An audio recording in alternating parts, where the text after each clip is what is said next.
Open pores क्या होते हैं, ओपन पोर्स क्यों होते हैं, ओपन पोर्स को हम कैसे प्रिवेंट कर सकते हैं, और अगर ओपन पोर्स हो जाते हैं तो हमें उसका क्या ट्रीटमेंट कराना चाहिए। Hello everyone, I am doctor Nidhi Agarwal, consultant dermatologist at centre for lasers, cosmetic surgery and dermatology at Paras hospital, Gurugram. आज के इस वीडियो में हम ओपन पोर्स के बारे में डिस्कशन करेंगे। अगर आपको ओपन पोर्स के बारे में कोई भी जानकारी प्राप्त करनी है तो प्लीज़ इस वीडियो को एंड तक देखिएगा।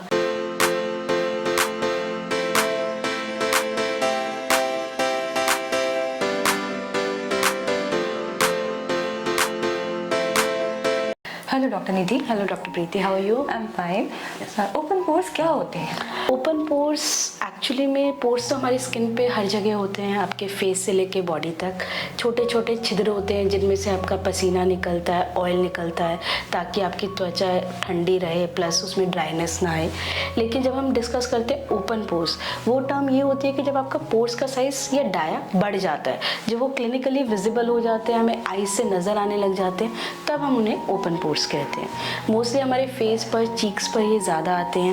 नॉर्मली हमने देखा है कि मिडिल एज वुमेन में ज़्यादा होते हैं, आजकल थोड़े बच्चों में भी मिल जाते हैं after 14 years, but mostly middle age की प्रॉब्लम है ये। तो what are the causes of open pores? Open pores क्यों होते हैं? ओपन पोर्स के अगर हम रीजंस डिस्कस करें तो सबसे मेजर फैक्टर रहता है आपका सन एक्सपोजर का।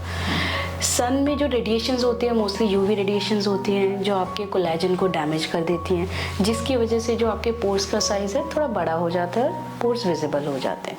सेकंड मेजर रीज़न रहता है एज फैक्टर। जैसे जैसे हमारी एज बढ़ती चली जाती है तो हमारे ओपन पोर्स ज़्यादा नज़र आने लगते हैं। थर्ड रीज़न रहता है जेनेटिक्स का। कुछ लोगों में ये हेरिडिटरी होते हैं कि हाँ मॉम डैड को है तो बच्चों में भी आ जाते हैं। फोर्थ रीज़न रहता है कि हम कोई ऐसा कॉस्मेटिक प्रोडक्ट यूज़ कर रहे हैं जो आपके कॉमेडोन्स को, ओपन पोर्स को बेसिकली ब्लॉक कर रहा है, तो कॉमेडोन्स हो जाते हैं, ओपन पोर्स आ जाते हैं।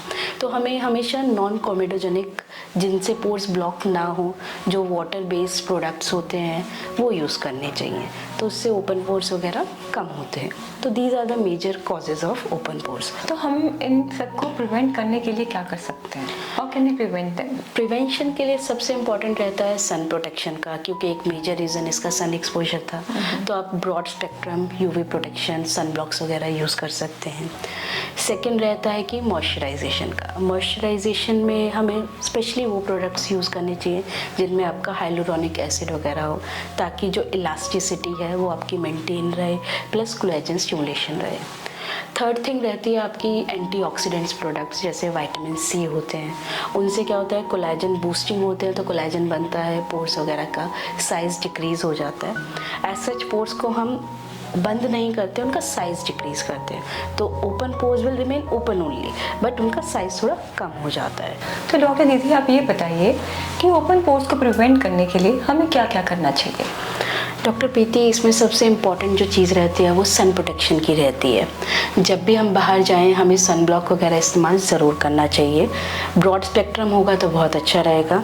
सन ब्लॉक यूज़ करने से सबसे इम्पॉर्टेंट ये रहता है कि जो हमारा कोलेजन सन रेज़ की वजह से डैमेज होता है वो बन जाता है, फर्दर डैमेज प्रिवेंट होता है, जिससे हमारे जो ओपन पोर्स हैं उनका साइज़ भी डिक्रीज़ हो जाता है, प्लस उनका नंबर डिक्रीज़ हो जाता है। सेकेंड इम्पॉर्टेंट थिंग इसमें रहती है मॉइस्चराइजेशन की। डॉक्टर प्रीति, जितना मॉइस्चराइज करके रखेंगे स्किन को उतना अच्छा रहेगा।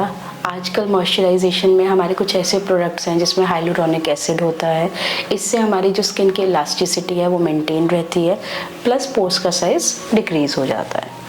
थर्ड इम्पॉर्टेंट फैक्टर इसमें रहता है एंटीऑक्सीडेंट सीरम्स का, जैसे कि विटामिन सी या विटामिन ई के सीरम्स अवेलेबल होते हैं मार्केट में। ये सब भी कोलेजन बूस्टिंग का काम करते हैं और हमारे पोर्स के साइज़ को डिक्रीज़ करने में हेल्प करते हैं। आप मुझे ये बताइए कि अगर पेशेंट को ओपन पोर्स हो जाते हैं तो वो उसको कब पता चलेगा कि अब मुझे डर्मेटोलॉजिस्ट को दिखाना है? डॉक्टर प्रीति, ओपन पोर्स एक सब्जेक्टिव थिंग है। कहने का मतलब है कि पेशेंट को वो अपने फेस पे नज़र आने लगते हैं, कि वो अपने फेस को रोज़ देखता है, उसको वो चेंजेस नज़र आते हैं, उसको दिखता है कि हाँ मेरी जो स्किन है उसमें छोटे छोटे छिद्र हो गए हैं जो कि विद टाइम थोड़े से ग्रेजुअली बढ़ रहे हैं। तो जैसे उसको सब्जेक्टिव फीलिंग आती है कि हाँ मुझे हो रहे हैं, तो वो दिखाने आते हैं। ऐसा इसका कोई hard and fast time limit नहीं है कि किस एज पे दिखाने आते हैं या किस एज पे नहीं दिखाना चाहिए। That is not there. तो डॉक्टर साहब, इसकी ट्रीटमेंट प्लान क्या है? हम कैसे इसको ट्रीट कर सकते हैं? यस डॉक्टर, इसमें सबसे पहले हमें क्या करना होता है कि हम शुरुआत करते हैं टॉपिकल क्रीम से।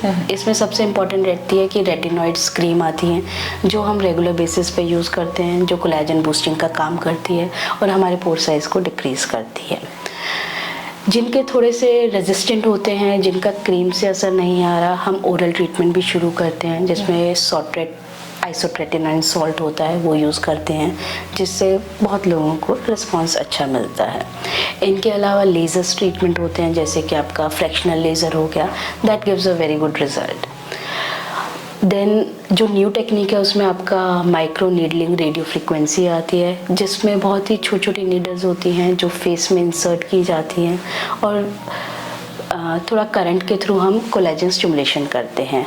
एज सच वो पेनफुल नहीं होता है, बहुत ही कंफर्ट जोन में आके पेशेंट करा लेते हैं वो प्रोसीजर। तो जिनको हो जाते हैं उनके लिए ये ट्रीटमेंट्स बहुत ही इफ़ेक्टिव रहते हैं और बहुत अच्छे रिजल्ट्स देते हैं। इसके अलावा हाइड्रेशन का आपको पता ही है कि हमें जितना हो सके पानी वगैरह ज़्यादा लेना चाहिए, डाइट अच्छी रखनी चाहिए, वो तो पेशेंट को करना ही करना पड़ता है। थैंक यू डॉक्टर निधि, आपने हमें बहुत इंपॉर्टेंट जानकारी दी ओपन पोर्स के बारे में। तो दोस्तों, अगर आपको ये हमारा वीडियो पसंद आया हो तो प्लीज़ डॉक्टर निधि को कॉन्टैक्ट कीजिए। डॉक्टर निधि सीनियर डर्मेटोलॉजिस्ट हैं, Paras hospital, centre for lasers, plastic surgery and dermatology. उनका कॉन्टैक्ट नंबर नीचे दिया हुआ है डिस्क्रिप्शन पे। अगर आपको हमारा वीडियो पसंद आया है तो आप इस चैनल को सब्सक्राइब कीजिए और नोटिफिकेशन ऑन कीजिए ताकि हमारा नया वीडियो जो आए आपको तुरंत पता चले। थैंक यू, नमस्कार।